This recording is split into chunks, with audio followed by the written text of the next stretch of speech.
Ja som tu za spoločnosť Octago a venujem sa výstavbe športovísk, detských ihrísk a rôznych voľnočasových, nazvime to, objektov pre hlavne mesta. A spolupracujeme aj s stavebnými firmami, developermi, ale primárnym zákazníkom sú u nás mesta a obce. A vnímame to, že začína sa tam rozvíjať aj tento smer ohľadne športovania a ako keby využívania toho voľného času aktívnejšie.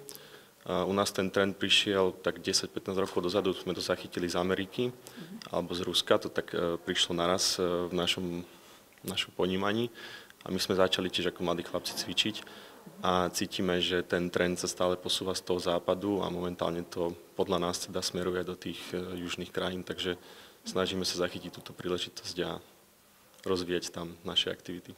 Je to tam cítiť podľa mňa najviac v tej developerskej činnosti, kde tí investori vycítili príležitosť rozvíjať sa aj na tomto trhu, takže podľa mňa Chorvátsko pôjde teraz obrovským tempom a všetky tieto rezidenčné a developerské projekty aj nám pomáhajú tým, že snažíme sa byť súčasťou a priniesť tam teda nejaké miesto na buď cvičenie alebo hranie sa, takže sme radi, že to ide týmto smerom. My sa snažíme primárne hľadať na cudzích trhoch partnera, ktorý robí to, čo my tu u nás doma a snažíme sa doplniť jeho portfólio produktami, ktoré nemá a my máme. To znamená, takýmto spôsobom sa snažíme rozvíjať tú spoluprácu, lebo nemáme my kapacity na to teraz priamo vstupovať investične na cudzie trhy a robiť tam pobočky alebo kancelárie.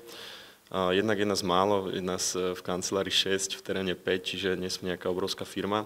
Ideme na to takto postupne cez partnerov, ale do budúcna určite chceme pôsobiť aj ako vlastná firma na cudzom trhu, takže len chce to čas ešte.